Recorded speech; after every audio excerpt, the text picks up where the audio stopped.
Pope பிரான்சிஸின் இறுதிச் சடங்கானது தொடங்கி நடைபெற்று வருகிறது. மறைந்த போப் பிரான்சிஸின் இறுதிச் சடங்கு வாட்டிக்கனில் தொடங்கி இருக்கக்கூடிய அந்த காட்சிகளை பார்க்கிறோம். போப் பிரான்சிஸின் இறுதிச் சடங்கில் உலக தலைவர்கள் பங்கேற்றிருக்கக்கூடிய சூழலில் அமெரிக்க அதிபர் டிரம்ப், குடியரசுத் தலைவர் முர்மு உள்ளிட்டோரும் இதில் அடங்கியிருக்கிறார்கள். தொடர்ந்து மதியழகன், போப் பிரான்சிஸுடைய மறைவை அடுத்து அவருக்கு துக்கம் அனுசரிப்பதற்காக இந்திய அரசு தரப்பிலிருந்து என்னென்ன விஷயங்கள்லாம் சொல்லப்பட்டுச்சு, அது தொடர்பான விவரங்களை பகிர்ந்து கொள்ளலாம். போப்பினுடைய அந்த மரண செய்தி அறிந்த உடனேயே இந்திய பிரதமர், குடியரசுத் தலைவர், எதிர்க்கட்சி தலைவர் உள்ளிட்ட பலரும் போப்பினுடைய மறைவிற்கு இரங்கல் தெரிவித்திருந்தார்கள். மேலும் 3 நாட்கள் அரசு முறை துக்கம் அறிவிக்கப்பட்டிருந்தது. நாடு முழுவதும் கொடி அரைக்கம்பத்தில் பறக்கவிடப்பட்டிருந்தது.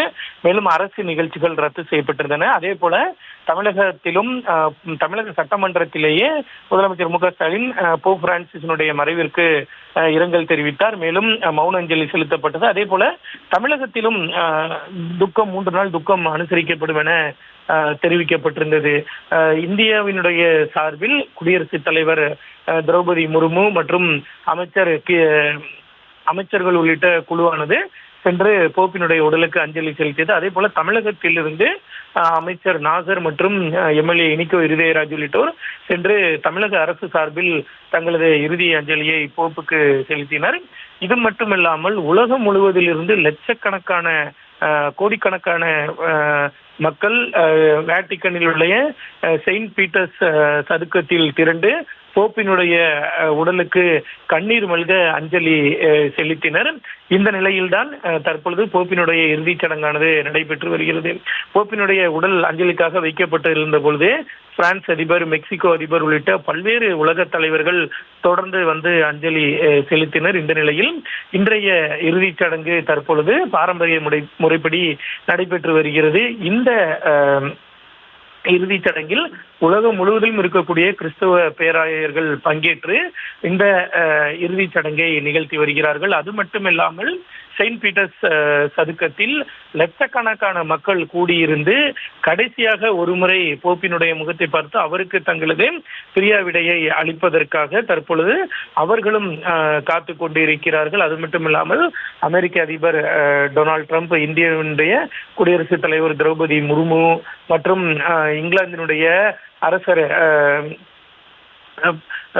சார்பில் அவரது மகன் இளவரசர் வில்லியம்ஸ் பங்கேற்று இருக்கிறார். இதே போல பல்வேறு உலக தலைவர்களும் பங்கேற்றிருக்கிறார். அது மட்டுமல்லாமல் கிறிஸ்துவ பேராயர்களும் பங்கேற்று அவர்களினுடைய அந்த பாரம்பரிய முறைப்படி இந்த இறுதிச் சடங்கானது நடைபெற்று வருகிறது.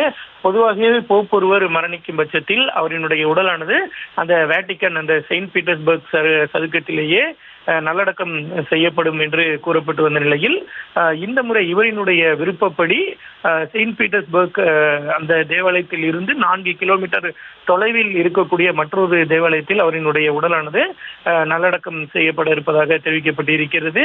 இந்த விருப்பம் என்பது போப்பினுடைய விருப்பம். அவரினுடைய அந்த விருப்பத்தை நிறைவேற்றக்கூடிய வகையில் தான் இந்த நடவடிக்கை எடுக்கப்பட்டிருப்பதாக தெரிவிக்கப்பட்டிருக்கிறது. கிட்டத்தட்ட 1903ஆம் ஆண்டுக்கு பிறகு இது போன்ற ஒரு நிகழ்வானது நடைபெறுவதாகவும் தெரிவிக்கப்பட்டிருக்கிறது. அந்த இறுதிச் சடங்குகள் நிறைவடைந்த பின்னர் ஒரு 4 கிலோமீட்டர் தூரத்திற்கு போப்பினுடைய உடலானது ஊர்வலமாக எடுத்துச் செல்லப்பட்டு அந்த பகுதியில் நல்லடக்கம் செய்யப்பட இருக்கிறது.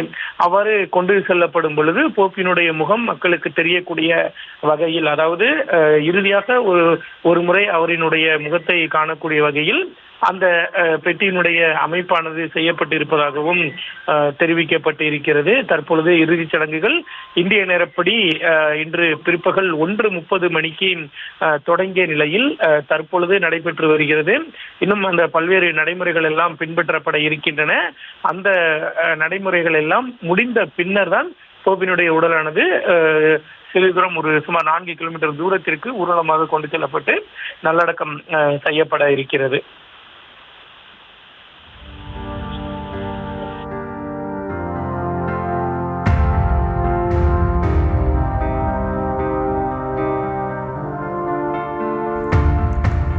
போப் பிரான்சிஸின் உடலுக்கு தற்போது இறுதிச் சடங்கானது தொடங்கி நடைபெற்று வரக்கூடிய காட்சிகளையும் அது தொடர்பான தகவல்களை நமது செய்தியாளர் மதியழகன் வழங்க நாம் கேட்டோம். முழு விவரங்களுக்கு நன்றி மதியழகன்.